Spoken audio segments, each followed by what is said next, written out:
Well, Matt, it's another week for the Pirates. Let's go back to last Tuesday, already a full week ago. Another hard-fought game with Whitman and pull it out here in the field house. Give us your recap of last Tuesday night's win. Well, I thought it was a real good win for us. Whitman's a really strong team. They put a lot of pressure on you on both sides of the ball, both with their press on defense and then offensively with how well they attack. And I thought our guys did a good job of playing with poise, playing together, taking advantage of opportunities, and we had a really good, strong offensive night. And on top of that, I thought the last 5-6 minutes of the game, our defense really locked down, and we were able to create some separation. Was that the game plan going in? Did you think that there was a chance we could have season highs in points scored and shooting percentage?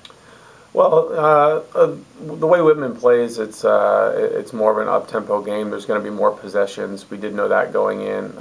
We don't mind playing fast, especially when opportunities present themselves. And so if we were going to get great shots quickly, we wanted to take those. And if we had to take more time to find a great shot, then so be it. But we were fine playing that way.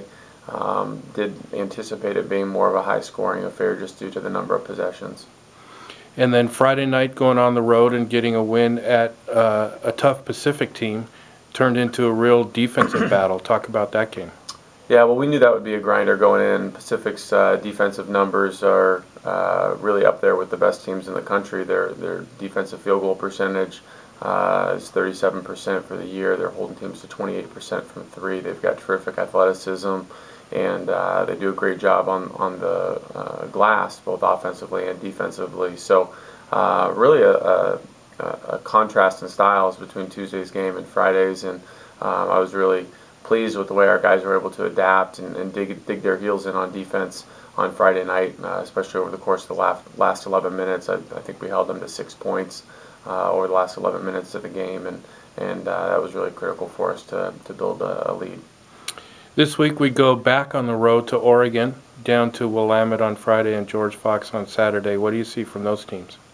Well, Willamette's a team that was in the postseason a year ago. They returned a number of key pieces from that group, and obviously are a dangerous team because of that. George Fox is playing extremely well, coming off 2 wins this past weekend, one against PLU, and a team that was really hot coming into conference play. So we know we're going to have our hands full, as always, going on the road in the Northwest Conference, and excited for the opportunity and challenge. We're at pretty much exactly the halfway point of the season. As a coach, what's your evaluation of where this team is at right now?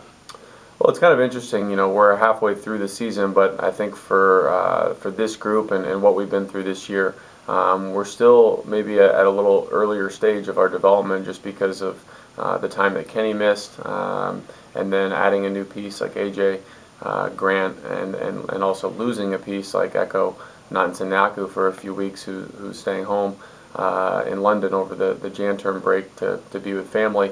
There've just been not as many opportunities to create that continuity and that rhythm early in the year as you might have typically. So that's something that's exciting because I think it allows us to really find our mark here coming down the stretch and really see what this thing can become.